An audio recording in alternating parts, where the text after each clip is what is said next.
Shocking. 7 longevity foods Japanese avoid daily. Not what you think. Have you ever looked in your fridge or pantry and felt a little overwhelmed? Not by the lack of options, but by the sheer amount of conflicting advice out there. One day, eggs are the perfect protein. The next day, they're a cholesterol nightmare. One week, coffee is a miracle elixir. The next, we're told to avoid it. It's enough to make you want to just put the kettle on and have a simple piece of toast, isn't it? Well, what if I told you that the secret to a longer, healthier, more vibrant life might not be about adding some exotic, expensive superfood to your diet? What if it was actually about avoiding some very common, everyday foods that most of us don't think twice about? And what if we could learn this, not from a fad diet book, but from one of the healthiest, longest living cultures on the planet? The Japanese. Now, I know what you might be thinking. Oh, the Japanese diet. That's all about raw fish and seaweed, things I can't get or don't like. But trust me, that's where this gets fascinating. This isn't about sushi. This is about a completely different way of thinking about the food that's on our plates every single day. The real shocker isn't what they eat. It's what they consciously avoid that has contributed to their legendary longevity. So, pull up a chair, make yourself a nice cup of green tea. We'll get to that later and let's take a journey together. We're going to explore 7 common longevity foods that the Japanese avoid daily. And I promise you, some of these will be nothing like what you'd expect. This isn't about deprivation. It's about making smarter, more mindful choices that can add not just years to your life, but life to your years. Let's start with something that might seem absolutely fundamental to a healthy diet. Something we've been told to eat for our entire lives. The first food the Japanese are very cautious about is large portions of red meat. Now, I'm not saying they never have a bite of steak or a hamburger. But unlike many Western diets, where a massive steak might be the centerpiece of a meal, in traditional Japanese cuisine, meat is often treated more like a garnish. It's a flavoring agent, not the main event. Think of a small amount of thinly sliced beef in a vegetable-heavy sukiyaki, or a few pieces of chicken in a yakitori skewer, surrounded by peppers and onions. Why do they limit it? Well, numerous studies, including those looking at places like Okinawa, known as a blue zone of longevity, have shown that diets very high in red and processed meats are linked to higher rates of inflammation, heart disease, and certain cancers. The Japanese approach is to get their protein from other, often lighter sources, like fish, tofu, and beans, which are easier for the body to process and are packed with different nutrients. It's not about cutting it out completely for most folks, but about changing its role on your plate. Instead of a huge piece of meat with a side of vegetables, what if we flipped that? A huge, beautiful plate of vegetables with a small, flavorful side of meat. It's a small shift in thinking that can make a world of difference. Now, this next one is going to be a real surprise, and it's probably sitting in your fridge right now. Are you ready? The second item is cow's milk. I can almost hear the gasps. But milk builds strong bones. We need it for calcium. And you're not wrong. For generations, that's exactly what we've been taught. But in Japan, while milk is available, it's not a dietary staple for adults in the same way. You won't see many elderly Japanese people drinking a big glass of milk with their dinner. Instead, they get their calcium from a variety of other, often fermented sources. Their primary one is green leafy vegetables, kale, spinach, and especially the dark leafy greens native to their region. They also consume vast amounts of soy products, particularly calcium-set tofu, and perhaps most importantly, they eat a lot of fermented foods, which we'll talk more about soon. The idea is that there are many paths to getting enough calcium, and over-relying on dairy can sometimes come with its own set of digestive issues for many adults, especially as our bodies change later in life. Lactose intolerance becomes more common, and that bloating and discomfort isn't something we should just accept as normal. The Japanese diet shows us that we can build strong, resilient bones by looking at the whole picture of our diet, not just one single source. And that leads us perfectly into the third shocking food, which is deeply connected to the dairy issue. It's large amounts of hard cheese and heavy dairy products. Think about a classic Western meal. Maybe a creamy pasta Alfredo, a cheesy pizza, or a rich casserole loaded with cheese. These are comfort foods, right? But in traditional Japanese cooking, these heavy, dense dairy fats are almost entirely absent. Their meals are designed to feel satisfying but not heavy, filling but not sluggish. The fats they do consume tend to come from fish rich in omega-3 south, plant sources like avocado and nuts in moderation, and healthy oils. The avoidance of heavy dairy is about keeping the digestive system running smoothly. As we get older, our digestion can slow down, and heavy, rich foods can sit in our stomachs for hours, causing discomfort and sapping our energy. The Japanese focus on foods that are nutrient-dense, but not labor-intensive for the gut to process. This leaves them feeling lighter, more energetic, and less burdened after a meal. It's about choosing fuels that energize you rather than weigh you down. So, we've started to see a pattern, haven't we? It's about lightness, about balance, and about getting nutrients from a wide variety of sources rather than over-relying on a few. Heavy hitters that might not be serving our bodies as well as we age. And this principle becomes even more fascinating when we look at the next category of foods they avoid, which might be the most surprising of all. It's fascinating, isn't it?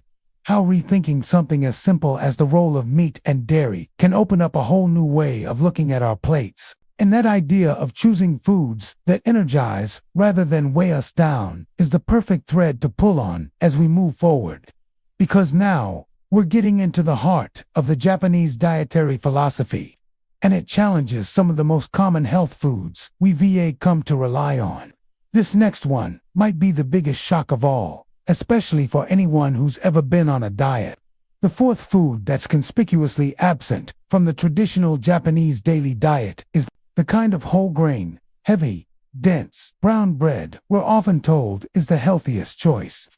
Now, wait a minute, you might be saying, what about all that fiber? What about the heart health? And you're right, fiber is crucial, especially for us as we get older. But here's the Japanese approach.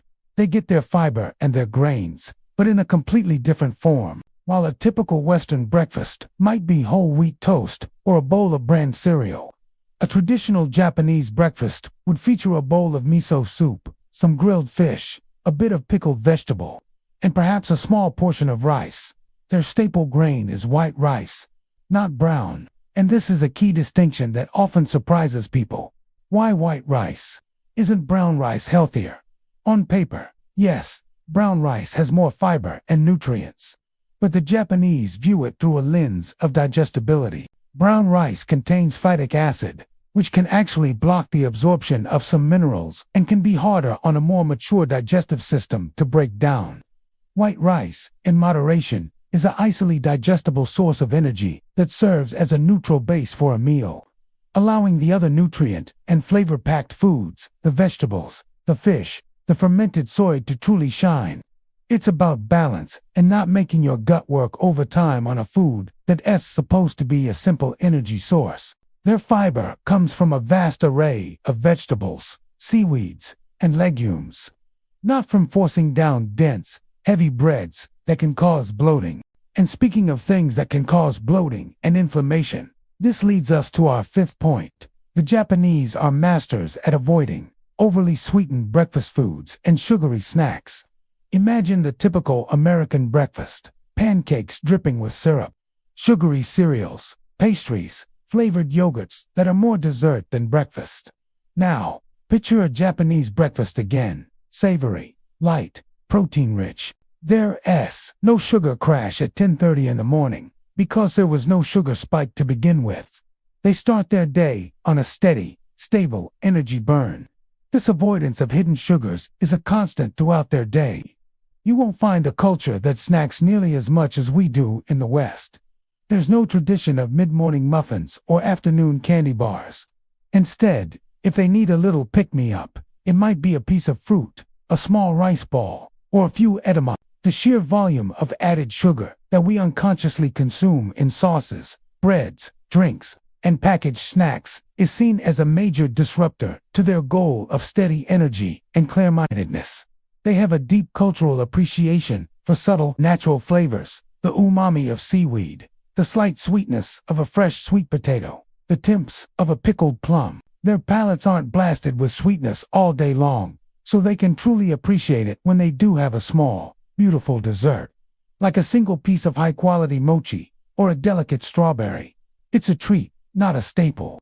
This mindful approach to sugar is part of a much larger, perhaps most important principle of all. It's not just about what they eat, but how they eat. And this brings us to the sixth thing they avoid, which is perhaps the most powerful lesson we can learn. That idea of mindfulness, of truly tasting your food, is so simple, yet so profound. It's a quiet rebellion against a rushed, distracted way so many of us live our lives, especially at mealtimes, and it connects directly to this next, crucial point. Because the Japanese don't just avoid certain foods, they avoid an entire mindset around eating that is incredibly common elsewhere.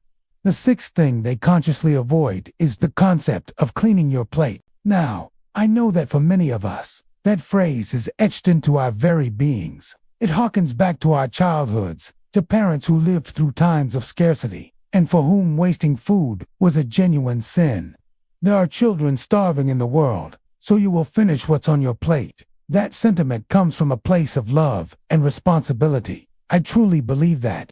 But as a daily practice, it can lead us to ignore our body's most important signals. In Japan, the practice is known as harahachi-bu, which translates to eat until you are 8 parts full.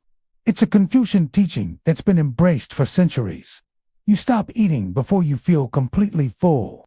You leave the table feeling satisfied, but still light, still energetic, not stuffed and ready for a nap. This isn't about willpower or deprivation.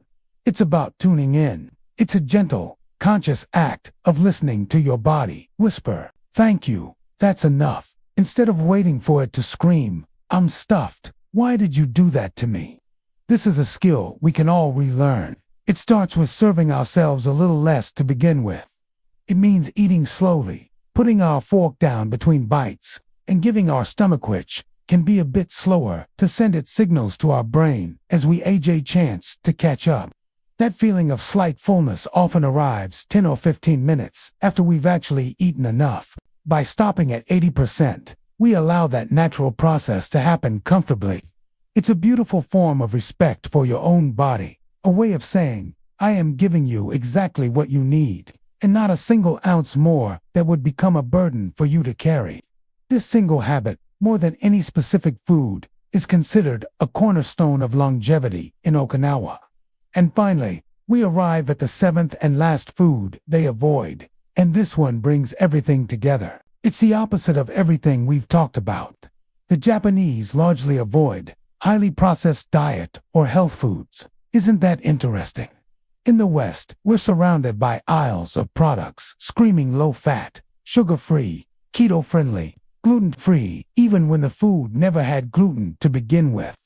We've even been trained to look for labels and marketing claims to tell us what's healthy. The Japanese approach is far simpler. They eat food, real, whole, recognizable food. A health food in Japan, isn't, a protein bar with 20 ingredients you can pronounce. It's a sweet potato. It's a piece of fermented soy.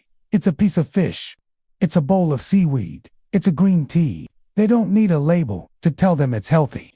Their grandmothers and their culture have already done that for generations. They avoid the processed frankenfoods that are created in a lab to mimic the real thing, often loaded with artificial sweeteners, stabilizers, and unhealthy fats to make up for what's been taken out.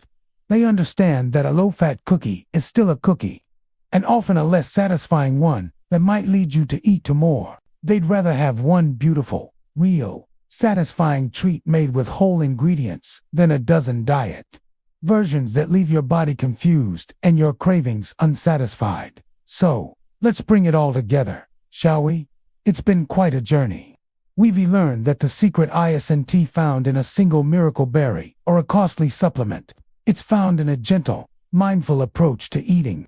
It's about favoring fish over heavy red meat, getting calcium from greens, and tofu instead of relying solely on dairy, choosing easily digestible grains, and fiercely avoiding hidden sugars. It's about the profound wisdom of stopping before you're full and, most importantly, choosing real, whole foods over anything highly processed and packaged in a box with a long list of ingredients. This isn't about adopting a rigid, foreign diet. It's about borrowing these timeless principles and weaving them into your own life. Maybe it starts with adding one more vegetable to your dinner tonight. Maybe it's trying a piece of grilled fish instead of a steak. Maybe it's simply putting your fork down halfway through your meal and asking yourself, am I actually still hungry, or am I just eating because it's here? Small, consistent changes. That's where the magic happens. You don't have to do everything at once. Just pick one thing that resonated with you and give it a try this week. This is your journey, and it's never too late to start feeling more energetic, more vibrant, and more in tune with your body. I'd love to hear what you think. Did one of these points surprise you? Which of these habits do you think would be the easiest or the hardest for you to try? Share your thoughts and your own experiences down in the comments below. Let's have a conversation and learn from each other. If this gave you something to think about, please give the video a thumbs up. And if you haven't already, hit that subscribe button and ring the bell so you don't miss our next chat. We're here to explore this journey of living well together. Thank you so much for spending this time with me today. Remember, your plate is a canvas, and every meal is a new opportunity to paint a picture of health. Here's to your longevity, your vitality, and to living your very best life.